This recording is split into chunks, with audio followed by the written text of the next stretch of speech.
Yeah. All right, thank you all for joining us today here for the Oregon Population Forecast Program proposal forecast for counties and UGBs. This morning, we're discussing the forecast for Marion County and the UGBs we're in. This is our second public meeting that we have done. If you participated in our meeting in November, those were our preliminary forecasts, and those are our baseline forecasts where we basically put together all of the demographic and housing information that's publicly available to us through state and national resources in order to get a baseline forecast. And since then, we have reached out to many of you asking for survey responses, additional information, extra GIS layers, things like that, new subdivisions that have come in that we've gotten word about that we want to make sure that we're accounting for in order to improve those population projections. And over the past 2.5 months, we've incorporated those into our population projections, and that's what we're presenting today, these updated forms of the forecast now. So these still aren't live. They still aren't state mandated or anything like that for planning purposes. We're still using the old ones made in 2021 until July of this year, when these ones will be the new updated forecast that we'll be using.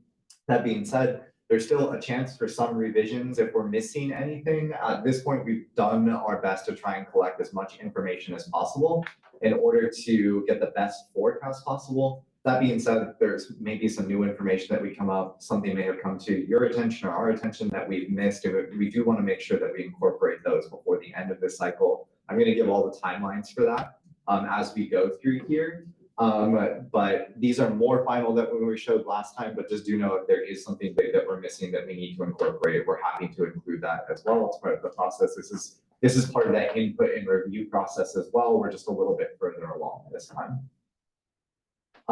That being said, if you ever have any questions or concerns, you can, I'm Neil Marquez, the forecast program manager, presenting here today to discuss the forecast. That's going to be the primary focus of discussion, but we'll go over the population estimates that Huda, who's joining us here today, also created, and just of the certified estimates for 2024. We'll mention those a little bit as well. If you have questions for either I or Huda, sometimes it's confusing to know what's a population forecast or an estimate because of the timelines and everything. You know, 2025 is a population forecast, even though we're in 2025, it's ambiguous. Ask BRC is our general email that you can always reach out to us for, and we'll direct you to the right person in case you don't know who that question should go to.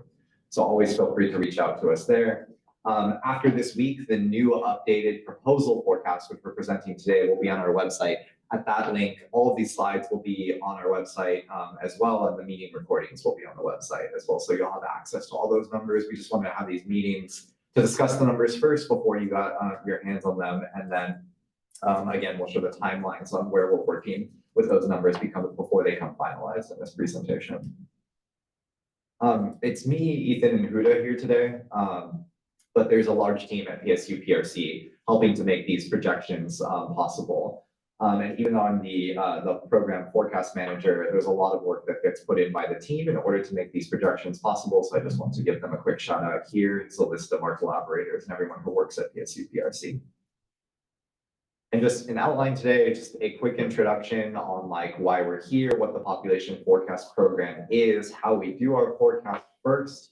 After that, we'll go into updates, like what have we been doing since November, just a little bit into like the details there of like what has changed since the last time we had this meeting, because there's definitely some important things to note in there, both in the process for this cycle, but also for the way that we make forecasts in general. We've made some improvements that we're really happy about, and I just want to make sure that you know what those improvements are in that program forecast cycle.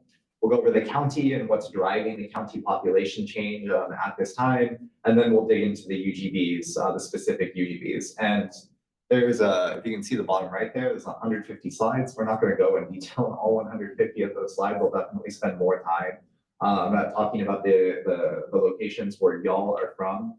That being said, I do want to spend at least like 30 seconds for each UGB to go through, so just so the online viewers can also, or people watching this later, can review. But we will spend more time on the locations that you're here for and want to discuss. Okay, so why are we here? We're here because we're with the PSU PRC discussing the Oregon Population Forecast Program, right? The population forecasts are state mandated, and therefore the purposes predominantly of land use planning is why we generate these population forecasts. And we do this at multiple geographic levels and by multiple levels of demographic detail as well, but we do it for counties, urban growth boundaries, and then the remainder of areas within counties that are outside of urban growth boundaries. I do want to make a distinction here between the estimates program, which makes estimates for city boundaries as the city currently defines them. So our program is a little bit different in that we're planning for city expansions into the urban growth boundaries. So we're trying to forecast the total population of the entirety of the urban growth boundary rather than the city boundary there. And in part of this review, we'll go over the urban growth boundaries as well. I'll show you maps to make sure that we have some details in there, that we have the correct GIS boundary layers in there. This is something that, there's a delay when a city gets this approved, passes it on to the state gets it approved, and then the city hands over either those documents to get incorporated into the GIS database. Sometimes there's that lag, and when we get the updated data, and I want to make sure that we have it here and make sure that that's all correct too. So reviewing those GIS boundaries is a big thing. Some details about the forecast. They must be updated every 4 years. The last time we made these forecasts for Marion County and the counties within this region was in 2021 when we published the results, and we're here in 2025 doing this again.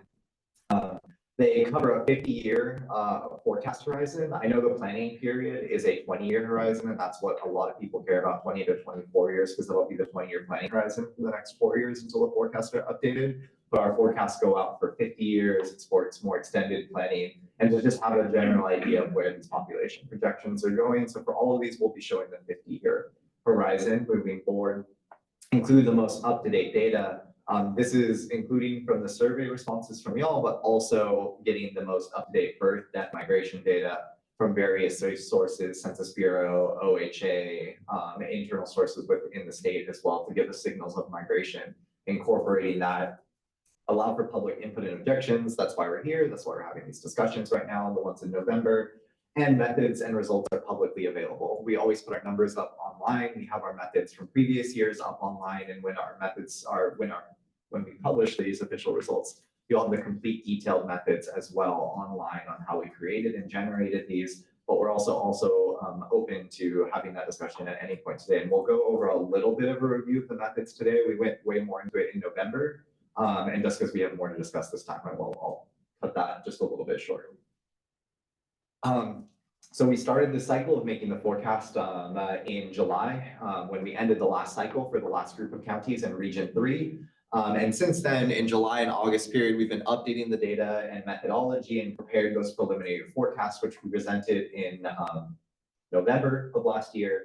And we also solicited those survey responses from a bunch of you, and a bunch of you responded. And so I thank you for that and appreciated it. Between January and March, I mentioned that we've been updating, and now we're in this a little bit early this time. It's the last week of February, but generally in March, we hold the second proposal meeting, public meeting, where we review the results this time around. So we're at the beginning of that March cycle. In April and May is when we'll be, again, review the appeal period. If any of you are making contentions about the population forecast that we have. After March 15th, before March 15th, we have some wiggle room in terms of adjusting the forecast to make sure everything is in alignment with what we do. After March 15th through May 5th, that process for changing the forecast becomes a little bit more formalized. We ask that there be more documentation on why the current forecasts are insufficient. It has to go through a review process through us and DLCD as well, and then we decide whether we make that changes and why we feel like we need to, or why we think that we don't need to. So just a heads up, and I'll have those dates in here as well, that after March 15th, it gets a little bit, the process becomes a little bit more involved is all. But again, totally happy to change these at any time if we think that we're missing something that's important to be missing. So how are we making these forecasts? We start at the county level, and at the county level, we say that there is only 3 ways that populations can change, right? A population can change because births, the more people are added via births, deaths, people are subtracted off because of deaths, and then net migration. People can either move into a county or leave the county. So we account for these 3 processes in terms of what changes lead to, or what are the dynamics of a population change within a county. And so in order to do that, we forecast a birth rate. We don't just take the birth rate as it is right now within the county, but we forecast it into the future to account for changes in the birth rate. We forecast a death rate similarly, looking at life expectancy and how life expectancy has changed over time, and forecast that as well. And then we also forecast migration. And we have really good demographic theory on how births and deaths change over time, expectancy, especially with relation to fertility rates and life expectancy. Migration is finicky and it's fickle over time, and it's subject to a lot of economic and outside external forces. So it's harder to say on any one year what migration is going to be like. Our default assumption is always, what is the average of what's happened in the past in terms of migration? And that's never going to get us right for any one year, but for long-term trends, that's going to tend to outperform any other model in terms of trying to hit 1 year exactly right to account for any sort of dynamic that's happening in a particular year. Of course, there's going to be exceptions for this that we're going to want to account for. For example, in some counties, we've seen a big uptick in migration in the past 10 years. We don't want to wait in that case migration from 30 years ago and say, actually, that's just as important as migration from 10 years ago. So in some cases, we do weight more recent years heavier than other years. That tends to be the case when we see migration increasing. We want to allow and afford for the opportunity for expansion if we think that there's those drivers of expansion happening. If migration is slower in more recent years, we tend to just take the 30-year average and say we think this is a lull in the current period, and we think it's going to come back to the 30-year average at some point soon. That's for the county. So for the UGBs, it's driven predominantly by the housing unit method is our baseline assumption here. What the housing unit method says is basically the population at any time t can be predicted or forecasted by looking at the population a year ago, time t minus 1, and looking at the number of new housing units that are placed into that current area, and then multiplying that exactly by the persons per household and the occupancy rate for any given location that we're looking at. And we use the PPH and occupancy rate that's specific to the city or UGB that we're looking at in that case. So this isn't obviously a perfect predictor of how populations grow or anything, but it is a very strong correlative indicator of how populations change. Again, this is our baseline, but there are other dynamics that influence population change that we've incorporated from, that we want to incorporate here and make sure that we're catching. You'll probably see right away, this doesn't capture group quarters at all. For locations that have large student populations, for example, housing is unrelated to the growth in the student population. It's related to, we're concerned about like dorms, which don't get counted in the same way for housing units. Those are group quarter units. It's a separate unit. So we want to make sure that we're capturing that and input it into the model as a separate process as well. Similarly with care homes or in carceral settings as well. Those would fall outside of this process, and we do ask about those and ask in their surveys to capture those population dynamics. In addition, openings of employment, new employment sectors, new employment divisions are going to spur population growth in ways that maybe past housing planning hasn't captured. So we want to incorporate that as well, and it's why we ask about new employment prospects in the surveys that we send out. So that does get incorporated in a way where when we see a large employment division opportunity opening up, we inflate the housing production because we think that those are going to be synced to another, even if that isn't already planned into there. And then the other one is public works. Public works are super important for us in terms of managing the population projections. A big example that comes up pretty frequently is building moratoriums due to public works such as sewer expansions and wastewater system expansions. When that happens, we know there's going to be a lull in population growth because new lines aren't being allowed to add to the current system. That moratorium is going to have a big impact. And so that is something that we do get incorporated as well. And you will see that, I believe, in some of the forecasts for these locations. I can't remember if it's Marion County. But that has impacted the forecast for certainly some UGBs within this area. And then the last big one is new subdivisions. This is coming in from like housing units, so this is directly related to the model. But new subdivisions are going to be like a shock in growth where we have a large number of new divisions that get added at once. And so we want to make sure, this is especially true for smaller locations. locations. That when new subdivisions like that get added, that we're properly accounting for them and that we make sure that we capture that in the population growth model. Yeah, there's a question from Kim. Go ahead. So you're modeling based on past housing trends. How far back Yes. do you go? Yeah, we're going back 20 years for the housing growth. Okay. Yep. And again, this is baseline. I will make note for a couple of UGBs where we weight more heavily towards recent times. And if we see a growth pattern that is very, and especially when a UGB or city is growing very quickly in the past 10 years or something like that, we'll weight more recent years more heavily rather than past years, because we think that's more indicative of the kind of growth that's happening.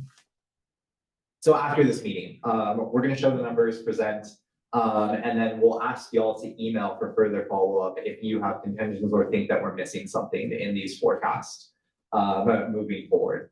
Between now and March 15th is when the forecast discussions ends, and the official objection period begins. So that's what I was mentioning. If we can get this resolved in the next 2 weeks, it's a bit easier.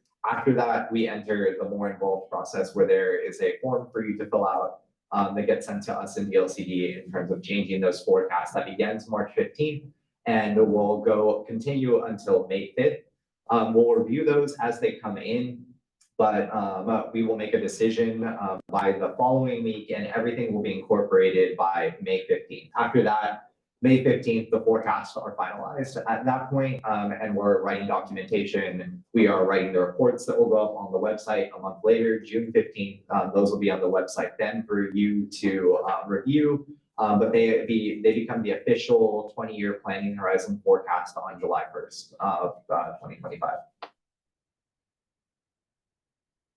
I should add that slide. Okay, updates since there are any questions before we move forward? No? Okay. Great. The big thing since November is the survey and preliminary meeting feedback that we got. If you were able to attend our virtual meeting in November, very much appreciated. Those comments that you make within those meetings go a long way in terms of influencing the forecast and making sure that we're getting things right, or making us aware of factors that we are missing and need to incorporate into there. We get notified, and I just want to make a note of the kind of things that we missed and that get caught in those meetings, so that you're aware of the kind of things that we're looking for, not just for this meeting, but also future meetings as well. We do this once every 4 years, so I think it's helpful to get an idea of just like what are the things that we're looking for. The big one is GIS. A big one is GIS UGB boundaries, again because of that delay. That was one that we even caught this time, that we were missing a expansion to a UGB, or a UGB swap has happened in the past before that we missed because of that delay in the updating of the DLCD centralized UGB database. So that's a big one, accounting for the large public works, a large number of sewer systems being caught this time as well. Group quarter expansions, we do know that Eugene, not in this county, but Eugene is planning for expansions to their university, a larger number of group quarters. So we didn't catch that before, and that's not something that we're going to catch. It's only that was something that we're going to catch by communication with the cities and counties that we're working with. So we got that in there. Housing building moratoriums for one reason or another are being captured now in our forecast that we were missing before. But in addition to all of this, all of those things go into our model, and that's helpful for us getting the best forecast possible. But on top of that, all of the responses that you provide, especially in terms of survey responses, but also to some degree the communication that we have in November at the preliminary meetings and these meetings, but they get incorporated into the finalized reports. And I know everyone cares about the numbers, and that's a big deal for why these, for planning purposes, but contextualizing these numbers and knowing the conversation that led to those numbers is just as helpful for anyone reading that documentation in terms of maybe the contention sometimes on like, here's what some people see and here's what other people see that led to these finalized numbers, and here's what one person thought and another person thought. But also to give ideas of historically, like what were people thinking about population growth even 4 years ago? When we make these population forecasts, we go back to those reports every year and look what people submitted 4 years ago. And you might all have not been in the positions that you're in right now to influence the forecast in the way that you were before, but it's good to see what colleagues were thinking 4 years ago. It's good to go back to see, what the city and the county's concerns were 4 years ago. So we use those as baselines for us to start with, like, because we want to make sure that, like, what was going on 4 years ago, is there a reason to change from what we were thinking 4 years ago? That was before we incorporated COVID, so there is some reason to think like things have changed, but it's still a helpful process to know what people are thinking about, concerned about, and how has that evolved over time. So thank you for your responses to that, and thank you for your participation today. Whether you're able to make it online or in person, it's just extremely helpful. The other big thing that's different from previous years is this is the first year that we have been able to fit our cycle so that we're able to incorporate the current year's population estimates with the forecast program jump off period. What that means is that you all probably were working with UDA to make the population estimates for 2024. And these forecasts are using as its jump off year, the first year before we start the forecast, those 2024 certified estimates. In previous years, we had a year lag where we were working with the previous year's estimates before we incorporated with the forecasts.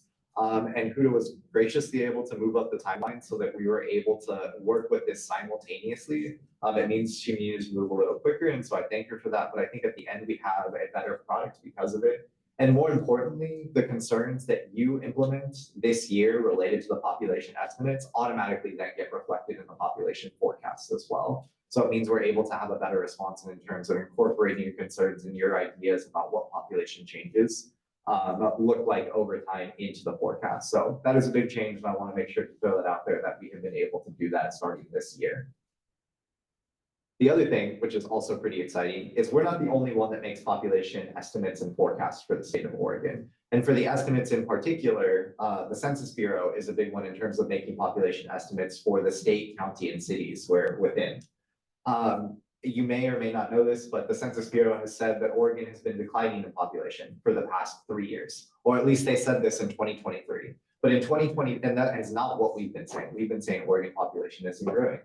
In 2024, the Census Bureau released their new numbers for the state, and they made revisions saying actually Oregon's been growing, and not only just this past year, but for the past few years as well. So this is better in reflection in terms of what our population growth trajectory looks like.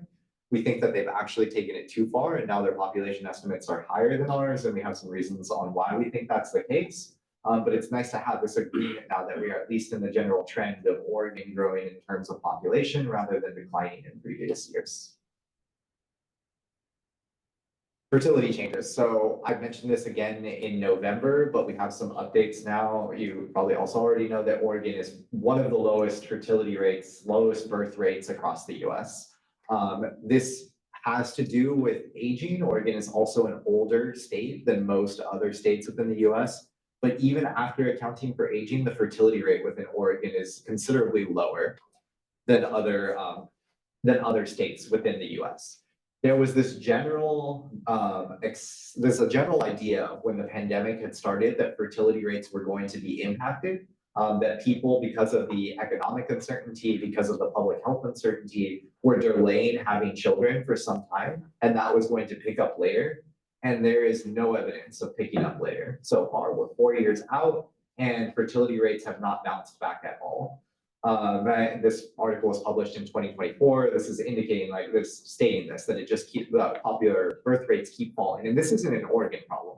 This is a US problem. This is a global problem to a larger degree, that fertility rates continue to fall. So this isn't just a local issue. This is something that we're seeing nationally and even worldwide.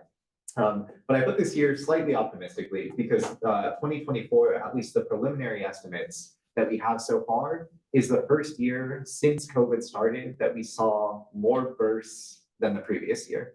And it's a very slight uptick, but at the very least, it indicates maybe that we're not seeing a continued decline in the total fertility rates as well. So we have maybe not seen the bounce back, but we're not in the precipitous fall of fertility rates moving forward. And so that's something that we have incorporated into the new set of forecasts. No longer, and we did this in November, we didn't have the bounce back in November, but we feel more confident in the stabilization of fertility rates at this lower rate, even though it is pretty low, even from what we were thinking 4 years ago. On the flip side, life expectancy, looking at the death rate, which life expectancy is just another way of talking about the death rate, right? we saw, and this is for the state of Oregon, and this is coming from CDC data. So I'll show some life expectancy data later that is coming from our data, and that is a little bit more specific, so the numbers won't match up exactly. But this is life expectancy within Oregon, and you saw that there was a big impact from the pandemic. There was a drop in 2020, and then when COVID really picked up, and there's other deaths of despair and traffic incident deaths really kicked in, 2021 saw a big drop in the life expectancy. But unlike fertility, we've been seeing this bounce back. We've been seeing this come back, and we're still not at the levels of 2020, but we see a pretty, at this point, 4-year confident trend that we're heading in the right direction in terms of life expectancy change over time. So all the counties within Oregon kind of reflect this change at various levels, but they have the same trend over time. So this is what we're seeing in Oregon in a process that we're incorporating here in terms of our forecasts as well. But just want to let you know this is what's happening across Oregon. Before we dig into Marion County, any questions there? Just want to give some time. Great. So just taking a quick glance at Marion County and how it compares in its broad demographics to the state of Oregon at a population of 350,000. It's considerably younger than the state of Oregon overall, both in terms of a population age 0 to 17 and population age 65 plus. It's lower in the 65 plus category and higher in the 0 to 17 category. Considerably more non-white. The percentage of non-white makes up more than 1/3 of the total population of Marion County. And of course, you're going to see that way more in certain counties or way more in certain cities compared to others as well. There's quite a bit of geographic variation there in terms of the non-white population. Persons per household is also pretty high compared to the rest of the state of Oregon, which is at 2.5, almost a quarter person higher at 2.73, which doesn't sound a lot, but when you have as many housing units as Marion does, that's a considerable number of people to account for and to take into account. And that goes into our equations as well when we're thinking about population and housing growth. The persons per household that's a bit higher. Each household is going to have more of an impact in terms of the population forecast that we're expecting.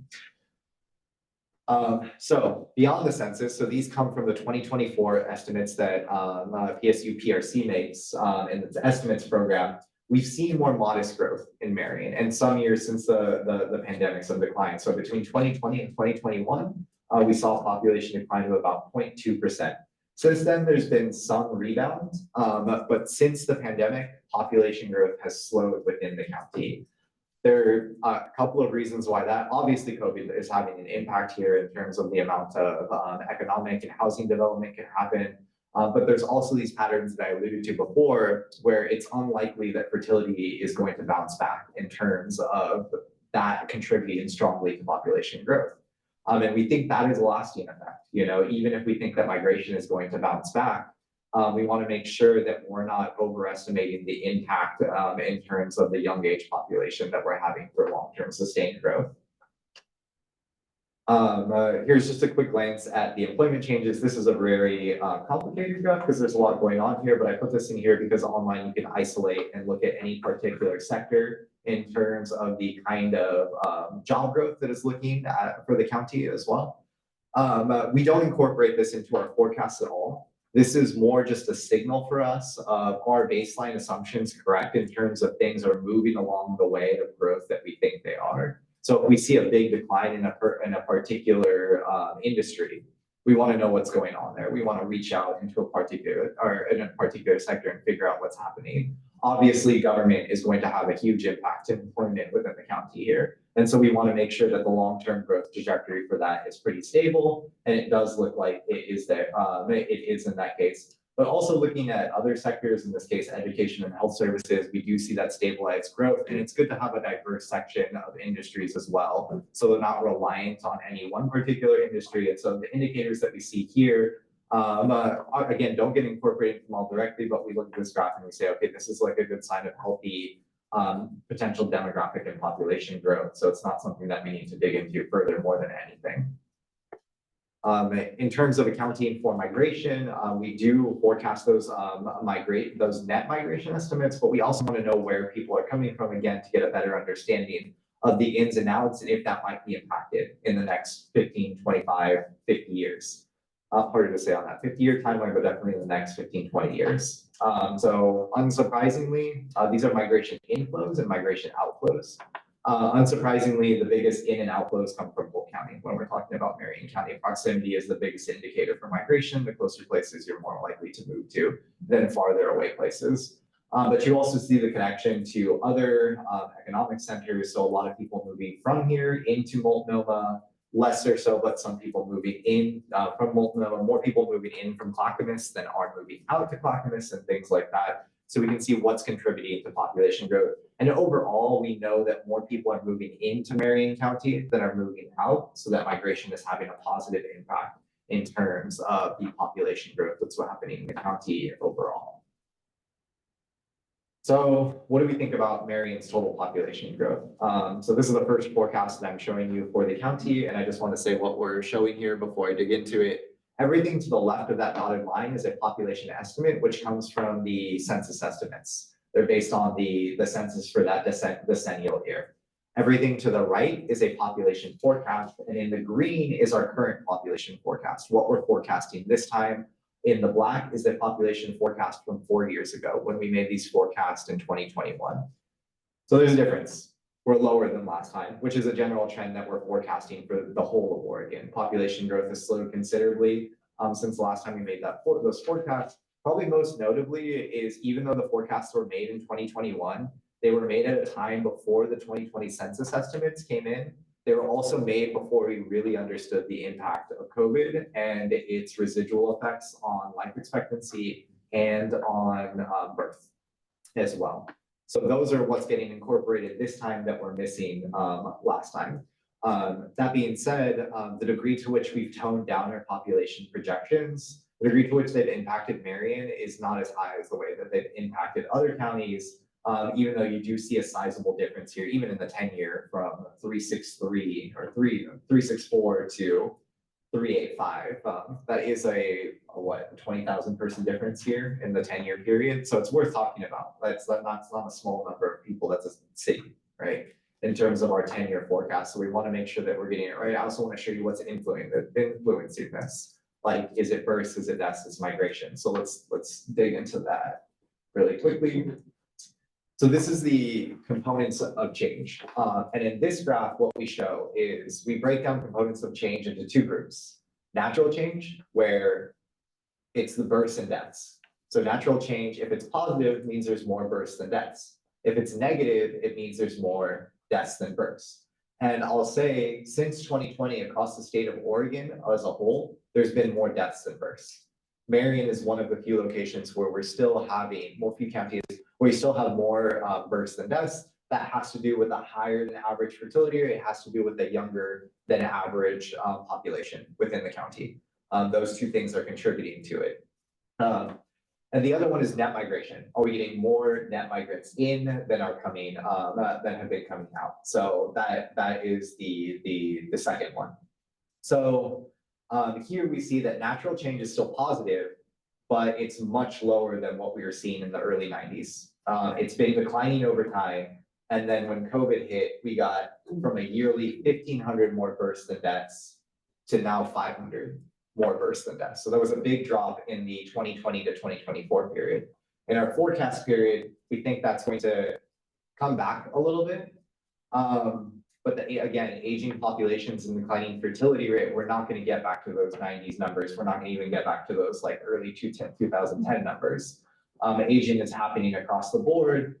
And we know this is going to continue to decline. We've seen this pattern across most counties already in Oregon. Like I said, well, already we've seen the negative net natural change happen across the state as a whole. And we're expecting by 2040 for there to be more deaths and births. And again, to contextualize this a little bit, in the most recent US Census Bureau forecast, the census is estimating by somewhere between 2037 and 2042 for there to be more deaths nationally than there are births. So net negative change as well in there. So Marion County is along the national line, not quite along doing a little bit better than Oregon as a whole. In terms of net migrants, here you can see we had a decline over time. And we don't think that there's going to be a precipitous decline in the net number of migration. We know that there's enough industry that is drawing people into this location that we think that there's going to be a continued net migration. But we have taken in this case the 30-year average in here in terms of making that net forecast. There has been a bit of a jump up in 2020 to 2024. That isn't a pattern that we see in a lot of counties. Most of them fell during that time in terms of their net migration.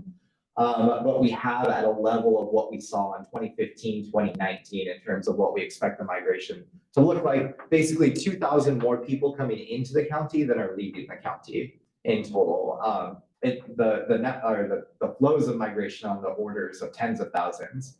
But the net means that we have 2,000 more people coming in than leaving, right? Is what we're saying in these forecasts. And therefore there to be a slight growth of that moving forward, but at that baseline of 2,000 people a year. Births over time, we saw this uptick in the number of births. This isn't coming from increase in the number of children that people are having, but rather there was a very large increase in the population. So that just led to more births at that time. But as population growth slowed a bit, and fertility rates began to decline more dramatically, we saw a decline in the number of births. So here, population is still increasing, but births are decreasing. And then 2020 hits, and we see a big decline in the total number of births.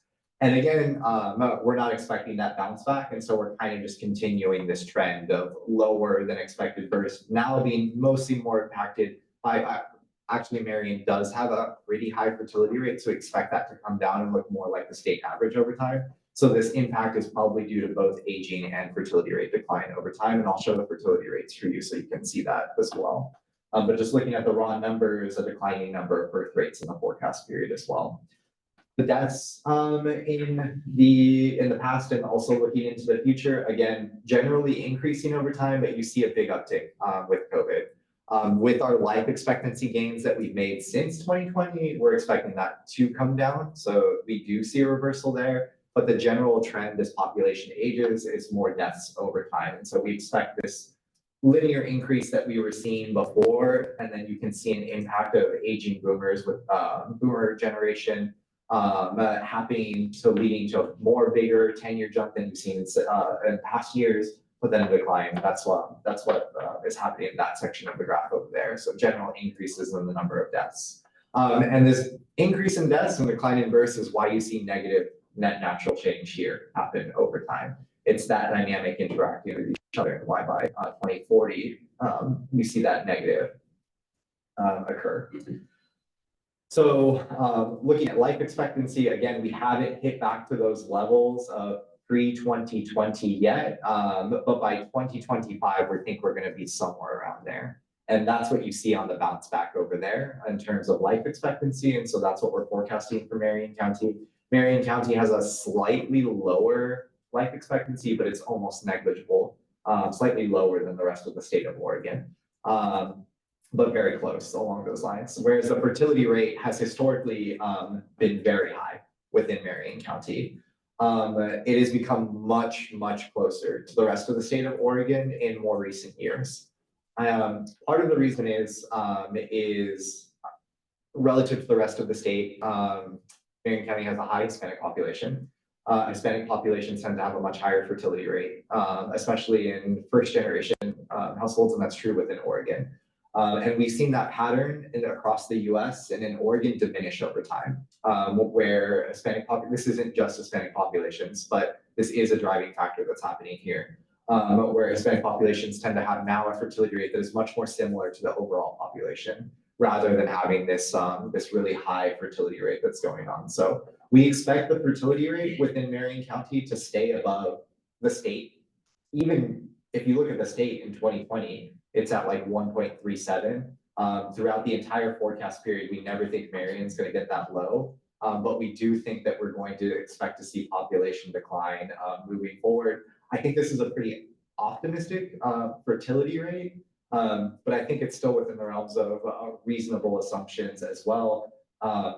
And again, speaking specifically for Marion County, we again saw a higher number of births within the county than we saw in the previous years. So that gives us a little more strength and things to lean on in terms of just like, okay, it's not a precipitous fall anymore. It's maybe a normal fall in terms of the county decline that's happening over time. Just to give some demographic theory, there was a while where people thought fertility rates can't fall below 2, because if it's below 2, then we don't have a sustainable global population. You need to have at least 2 kids, for every couple.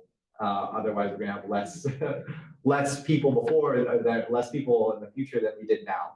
And then that changed in like the 90s, and we're closer to like, oh, actually the rate at which it stabilizes is 1.5. And now we're like, actually, no, and Korea is at 0.85 right now, less than 1 kid per woman. So we're still trying to get to like, is there a bottom? And it's maybe closer to that 0.85, but again, we think it's here, it's getting about 1.5 in the long term for Marion County. Yeah, do you want to say something? Yeah, well, just that I think the other thing, why people had thought that it would come back up has to do with, surveys of folks asking how many children would you like to have in your lifetime. And those have consistently shown that people do want to have at least 2 kids. The difference is we're reaching like the first generation of people for whom that may not actually happen because childbearing has been delayed so far. So, it would be pretty unprecedented because, these are period rates that show kind of, if you combined all of the childbearing rates at this point in time, how many children someone would have who moved through all those ages at that time. Whereas when you look back at people who were, 45, how many kids they had on average, it always has been, 2 or more. So it is a really difficult point in time to do a forecast of fertility.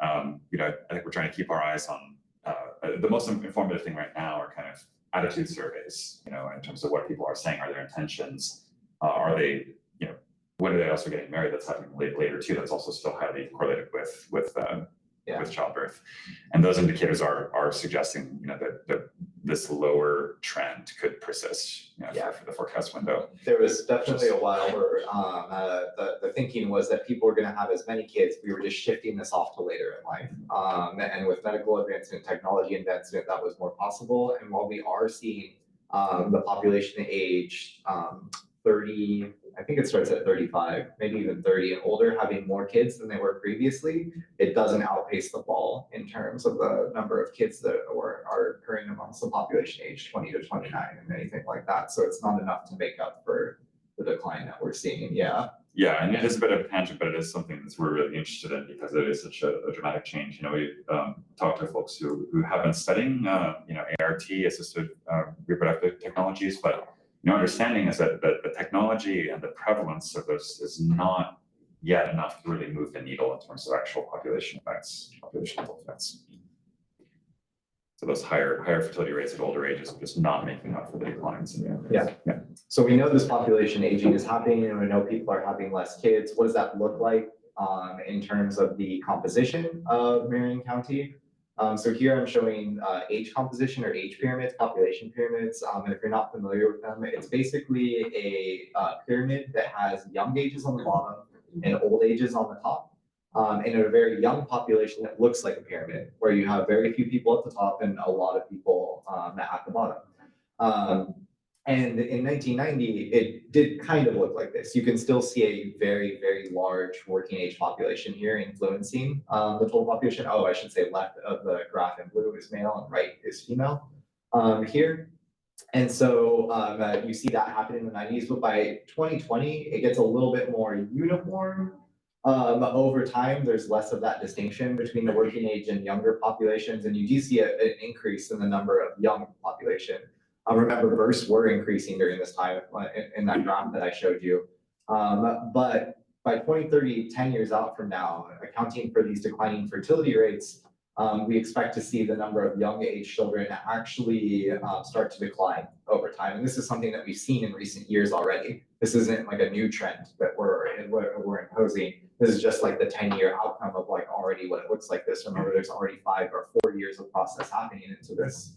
So we're seeing decline in the young age population and like school age populations as well. And I know that's impacted already many cities within Oregon. I don't know any particular for Marion, but yeah, within the state certainly already an issue that is happening. And when we go further, we can see, you know, this the sort of mode, the average age of the population moving up over time, where now the most likely age moved from like, you know, late 20s, early 30s to more in the early 40s. Like if you picked a random person from the county, most likely, if you had to guess their age, they're going to be 40 to 44. That is the most likely thing to pick there by 2050 in terms of aging overall.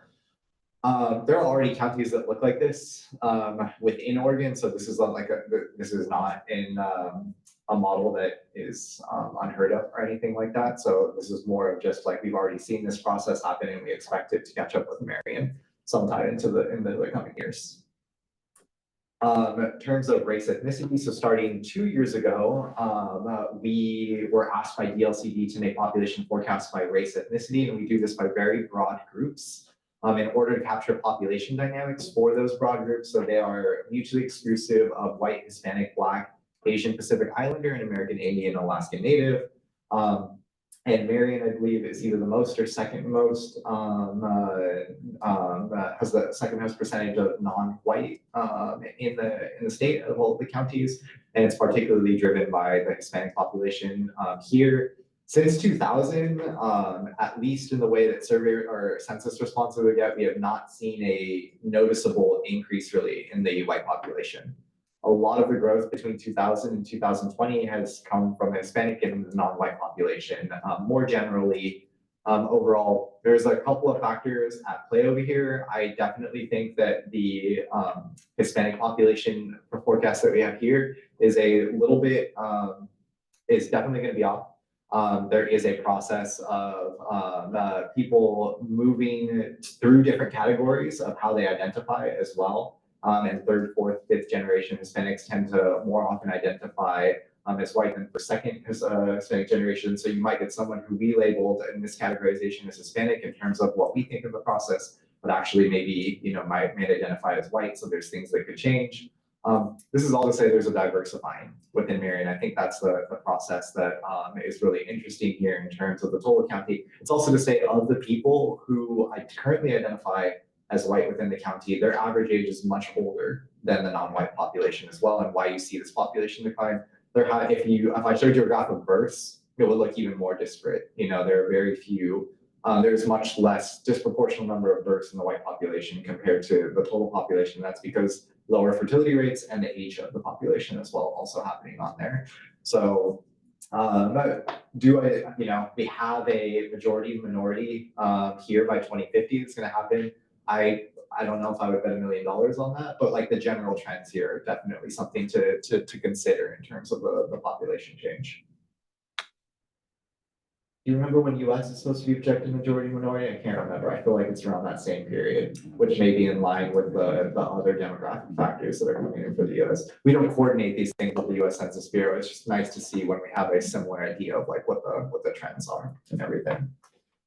You have kind of not a direct convergence assumption, but I mean they're modeled with stable relationships. Right. And so there is change happening in each one of the groups as well. Yeah.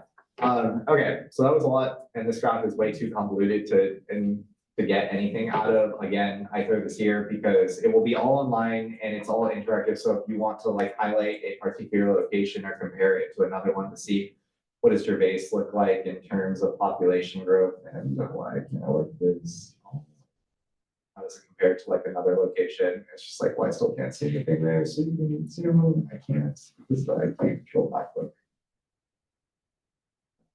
Like that. So you can look and do that all online, but we have slides for each of those, so I won't go too much into this. But again, I'm kind of going to go through these relatively quickly unless we have one to talk about, in which case, let's talk as much about it. I'm happy to talk about it as much as you would like to talk about it. I also, unfortunately, do not have all of this memorized, so I'm going to pull up my notes on my phone. So if you see me looking at that, that is why. Okay, starting with Onnesville, and I know that Huda has been in contact with Onnesville quite a bit. So we're basing this off of the certified estimates that are published on the website in terms of the forecast, but the general outline for each of the UGBs that we're going to be going. I'm going to show you what's happened in the past.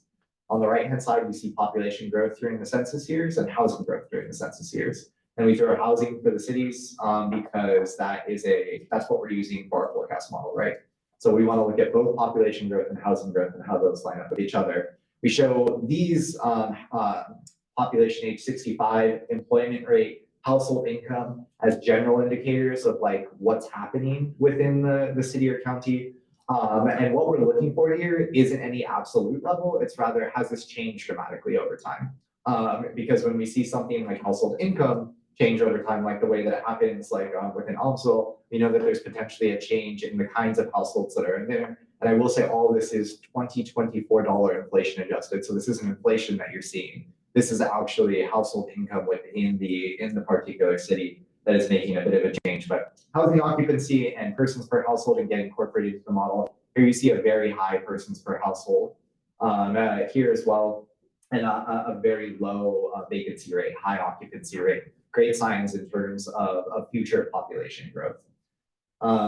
Here within the county or within the city, I know that we've seen population decline over time, and I think this is part of the discussions that have been happening with the estimates and that we're still working through. But our jump off point is 4,028, where we're starting the population forecast from and moving forward. And the housing unit change has been mild to stable, whereas I think compared to the other locations that have been seeing a lot of housing growth is a little bit behind in terms of the rest of the county. I do, again, really quickly, and I'm sorry for this, the UGB boundaries are the important ones that we want to look at. The boundary in blue or the overlap here. We know that the city boundaries are wrong. They're just there to give us a reference for what the 2020 census had. Because we use that as our 2020 census time points. We know that a lot of annexations have happened.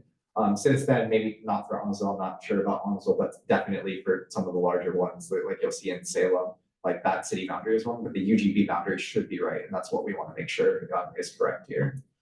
And the population forecast. So we don't think that that population decline is going to persist. We think it's going to kick back up after time for Amstel, and that we're going to see a forecast that is not as high as growth between 2020 and 2030 as what we saw in the past decade, but for that to ramp up over time to overcome some of the population stagnation that we've seen in more recent years. So this means that we're lower than last time in the forecast than what we saw, because we have 4 years of growth now that we were missing in that post-pandemic period. But overall, the trend of growth is about the same for Amstel that we are incorporated into there. And I know that there is a scheduled wastewater project on there on that list. If someone here knows any more about it, our general assumption right now is that isn't going to greatly impede the housing development within the area, but if that is wrong, we want to make sure to incorporate that on there. But that is our baseline assumption right now.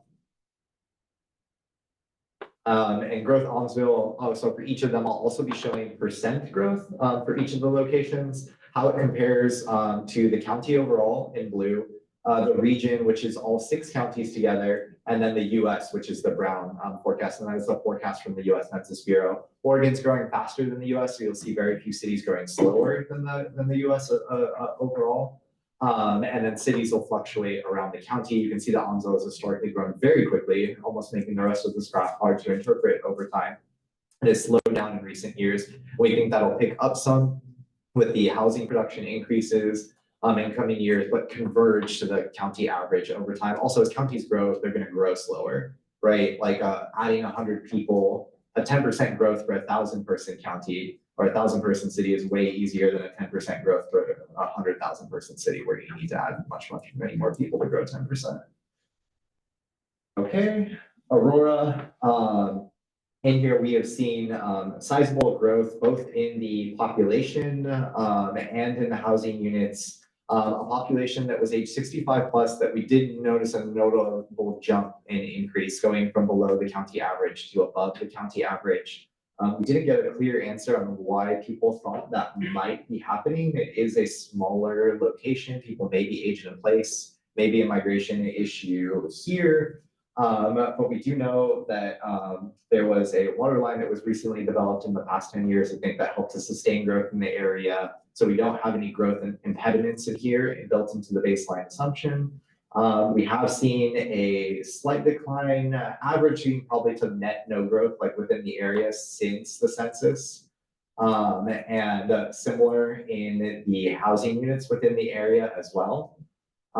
Here again, looking at the boundaries between Aurora and the city and the UGB. And so for the forecast, we think that moving forward, we will see back to the growth that what we were witnessing before. So very close to what we had last time. But the big difference here is the long-term growth. And this is what we'll see for a lot of them is that our past long-term growth rates were higher than our current long-term growth rates. And a big reason why is the assumptions of fertility, is that we thought fertility would stabilize at a higher rate than what we're expecting before. So you're going to see that really influence the long-term graphs for a lot of these as well. And it was in the county, it was noticeable as well, but it's going to be more noticeable within some of the cities. And again, Aurora has historically grown faster than much of the county, and we expect that similarly moving forward. Detroit, very small location, so I will just give a disclaimer that it's very hard to say with small locations what's going to be happening. Infrastructure projects in small locations have a big impact, and we know that there is a potential for the wastewater system that is impacting Gates and Mill City to also get into Omaha and Detroit. I don't know if that's been scheduled or anything. So yeah, Funding's not there. Funding's not there yet. So it's hard for us to say. Here you can see the impact of the fires happening within the population change that is going on. Detroit, of course, impacted by the fires here. So you saw a big drop in population between 2020 and 2021. This is Santiam fires, correct me if I said that wrong. And a huge decline in the housing units. This is probably the place that was hit the hardest by the fires. And so large drop in the number of units and population. We're expecting some of that to come back. I will say population decline was already happening within the region of Detroit. Part of that is in older age population. Detroit's one of those ones where it's split across two counties as well. We generally tend to have an older age population in this area over here. So again, hard to say what's going on, but generally this is our best guess of what's going on right now. Donald, okay. Yeah, interesting one here because one, it's a smaller location that's at the 1,000, so it's a little bit easier to get a signal, but it's one where we saw huge amounts of population growth. And we know that there had been on the plans 4 years ago, this Harvest Garden subdivision with 297 units, and that only phase one has been completed at this point. So we know that growth is going to happen within the area. The impact of that growth is still yet to be remained. So we initially, last time we made these forecasts, we had a much slower growth for Donald because between 2010 and 2020, we almost saw no housing growth. But based on the responses that we see in discussions we had last time, we know that that's not necessarily going to be the case, that growth is going to pick up in the coming years. And we've seen that impact with the finishing of phase one of one of these developments, a jump in population by almost over 100 people. It's a 10% growth in 1 year tied to Donald here. And so we expect that a little bit moving forward. That being said, because of the delays, so whereas before we had a flat line, now we have increases, and even 20% growth rate in a 10-year period is pretty large and sustained 13 years over time. We're just not as gung-ho, I think, as like last time. We just don't have forecasts that look as really optimistic as we do for any of the locations last time. That being said, we do expect increases within Donald. If this is the latest information that I have in terms of the plans for housing developments and subdivisions. So if this doesn't look right to someone, please let me know and we can further discuss that.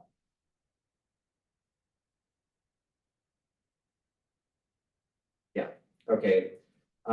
Gates as well. Gates is getting the new sewer water system, so we do expect to move that. And I'm just going to move quickly, Dave, here, because I know we've discussed this already in terms of the population estimates for Gates and Mill City, but if you want to discuss this, happy to do so. So whereas we have the stabilization before, we think slight increases, but again, 5% over a 10-year period.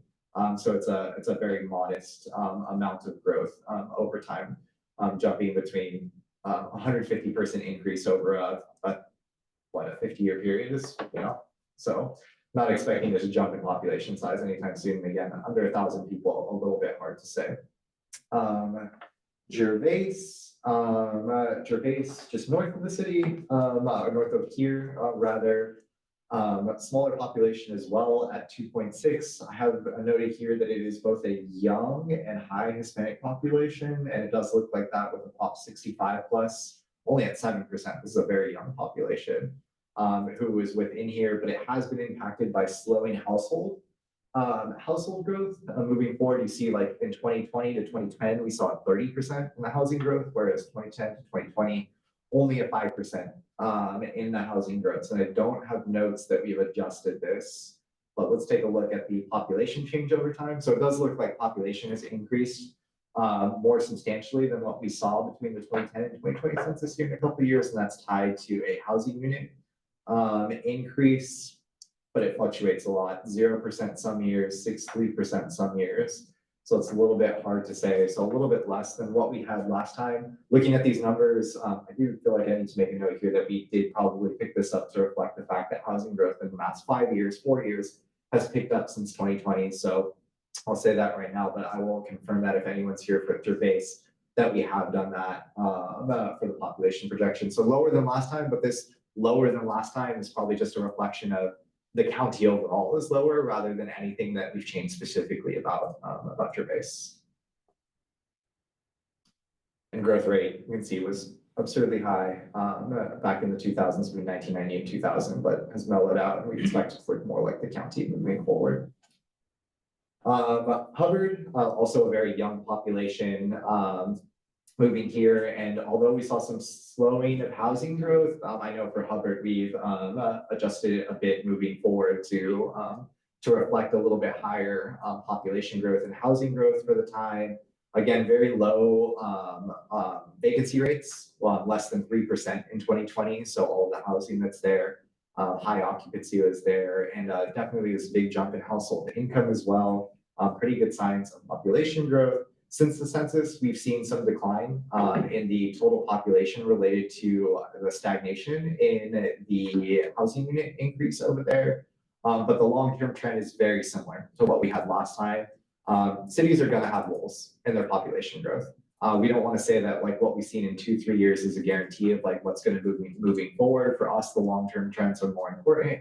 And what we've seen for Hubbard in this case is just like, okay, this is probably like a lull in the period. We're not going to upwardsly adjust it or anything, but we think the growth rate would be pretty similar to what we saw last time. Adamha, very small, so I'm going to move like relatively quickly. Whether that project gets funded or not is going to have a big impact here on whether population growth is going to happen here. So I'm just going to leave it up to that. Jefferson. Okay, so this is another location where we had this between 2010 and 2020. Low housing growth, but again, very young, similar situation here. And we know that, you know, this is another location we've amped up growth a little bit since we made these projections in November, because we know that since the 2020 census, population has grown and housing units have grown. You've seen the strong relationship here in the total number of housing units that got added.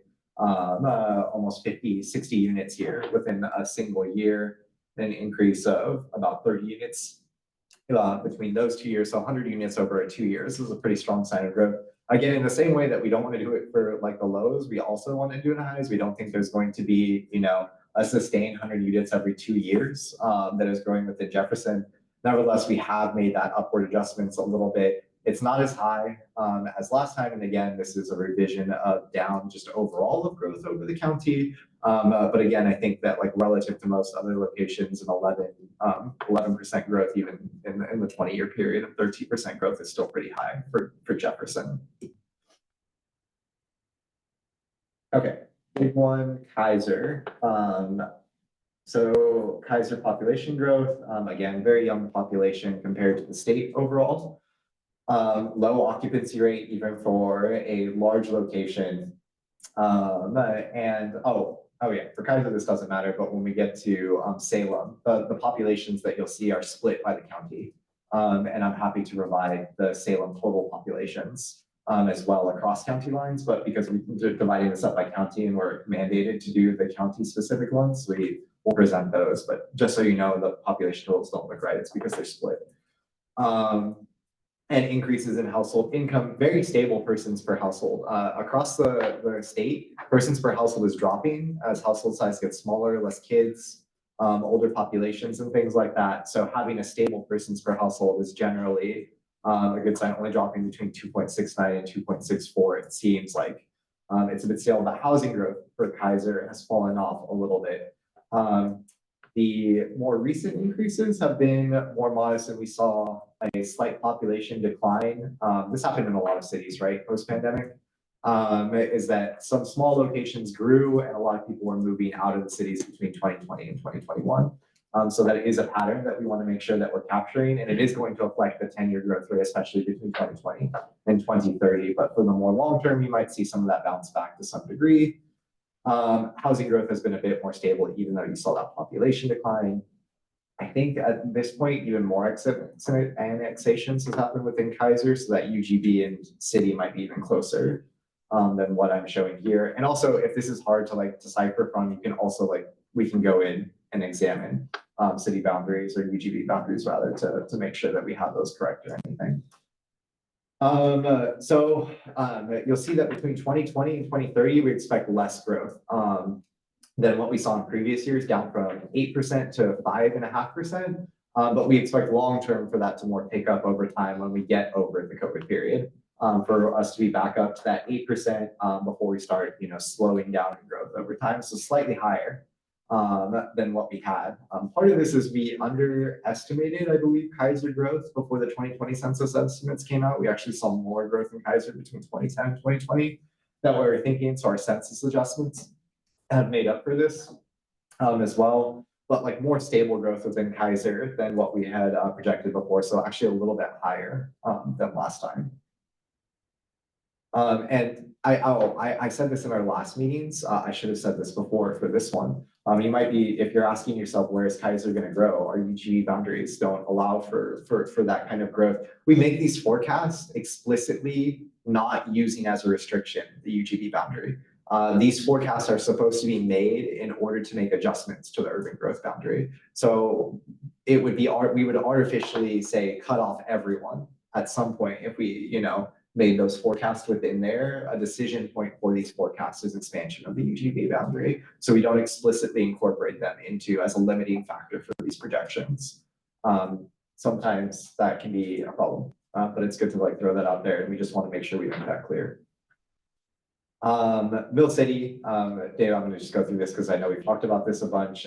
We have a ton of developments here that are happening within Mill City, especially within Marion County. So we moved up the population projections to account for those new estimates. And I think we are forecasting that the Marion County side is going to outgrow the Lynn County side, at least in the near term. Whether those Lynn, if those Lynn projects get approved and everything and start moving forward, of course, that will affect the forecast next time. But currently, both the approvals that we have, this is what we're projecting with the housing developments.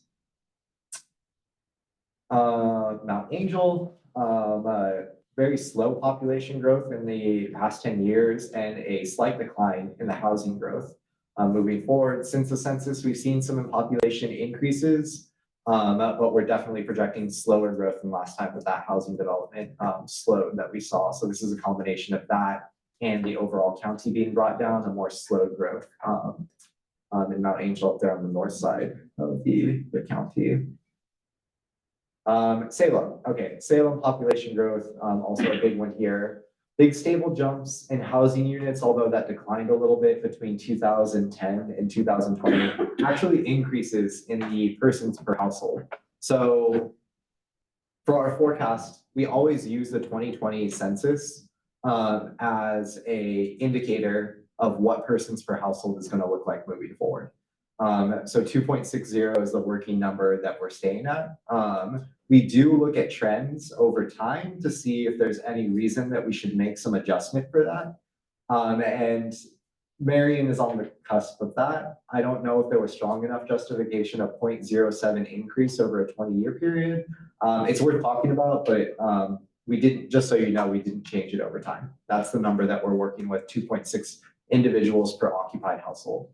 High employment rate, a low vacancy rate, not quite as low as Kaiser, but pretty low there. And again, a relatively young population in terms of 65 plus. Since 2020 rather, slow growth here again, slowing the pandemic. It's happening across most cities, and then some catch up. But the growth that we saw between 2010 and 2020 was on the 11% scale. So that's like about 0.8 or 0.9% annualized population growth per year. It slowed since then in its total growth rate and what we're seeing. So definitely want to take into that to account. And we know that housing has been stable in terms of growth within the area, but we're still not at that housing growth rate that we saw in the early 2000s as well. We can review the boundaries here. Totally know that the annexations are not all reflected in the city boundaries here. That's what we're not trying to show here, but rather the UGD boundaries. But what we're showing here is, even though it's only slightly less than what we had last time, the county influence is having an impact. I do want to acknowledge still that that is even though visually that's not a big difference, that is we're on the order of thousands of people in terms of the drop that we have in the total population that's going on here. There's a slowing of growth. And I just want to be upfront about that. There's a slowing of growth, and a lot of this is the post-pandemic slowing of growth. We do think that'll pick up some, but the degree to which it'll pick up is still not as high as what we're seeing in previous years. And Salem, because it's so large, more than, and again, this is the Marion County side, not the total of it, is why the population numbers don't look right, is being impacted by less children than are happening before. So that is a big influence on what's going on. That being said, we still think that there is going to be sustained growth within the area, and the actual percent growth over time isn't that much lower. Like, this discrepancy isn't growing much between any 10-year period. It is in the long term when the birth stabilization is happening up. It's more that we just lost some years due to COVID, which is impacting this quite a bit. But again, happy to have a discussion there. I want to thank y'all for the submissions that you made for the surveys as well, and helping with us. And we can use that as a baseline for conversation as well. But yeah, this is where we're currently at with the population forecast growth. Where are we at time? Still 13 minutes. Okay. Scotts Mills, we have a lot of them. We have 50 slides to go. I gotta hurry up. I might go through a little bit quicker on this slowly. So yeah, Scotts Mills, and if you want to stop me, like, go ahead. But I will say that, like, general population, like, moving forward Like here, 7 more UGBs, Seven more? seven more. So Yeah. I think, I don't know, Yeah. 40 more slides, but each one has 5 slides. Yeah, so yeah, Silverton. Okay. We do know that so both Silverton and this is also true for Staten, so I'm just going to say this for both of them. We know that growth here is also impacted by growth in Salem. So we also use the loads data set to give us an indicator of where do people commute. And the loads is the LEHE, which is another acronym, origin destination statistics that say where people are based at for their home and where their work address is. It's not a perfect indicator of commutes, but it's a pretty strong indicator of commutes. So we use that to look at relationships between locations. And out of the population of 10,000 here, it says that there's 1,000 commutes moving from Silverton to Salem. So a strong relationship there in terms of that. So we know that growth between these locations is high. So when we make our forecast there, we know that, like, okay, growth of one is going to lead to growth of another. So what we're seeing there is pretty stable growth. And it's influenced by this increase or the stabilization of commutes within the area. We know that people, just because jobs open up in one location doesn't mean people are going to live there. And this is probably an indicator of that as well, that maybe some people are moving to Silverton continually. Not to say there isn't any industry in Silverton, but rather it's also propped up by those commuting populations as well. St. Paul, a little bit small, so I'm just going to run through that really quickly. And how I mentioned in Staten as well, more strong indicators of population growth, even though we saw that housing slow down a bit in 2010 and 2020, we think that will be overcome in coming years. So you see a little bit of a decline in the growth rate down from 6.5 to 4.3, but then bouncing back up to 7 over time. So outpacing what we had before in previous years. And again, this is driven by long-term housing trajectories, but also those indicators of economic growth in that area. Sublimity. So we are now adjusting for the post-housing growth that happened within the area between 2010 and 2020. There was almost no growth in housing in sublimity. And so that led us to have a very almost no growth in the forecast period, or very modest growth. And we made an adjustment because we've seen since 2020 that the housing growth has actually increased pretty sizably. So we want to make sure that we're not missing that. So within sublimity, we've made that adjustment now. You see it was very flat before, and we've now forecasted a bit. It was higher in the beginning years because they thought, I believe they thought a subdivision was coming in that didn't come in. Someone correct me if I'm wrong there. It just was slower. It was slower than expected. Okay, but they thought it was going to be, yeah, it is interesting because we don't usually forecast very high growth in the near term, but very slow growth in the long term.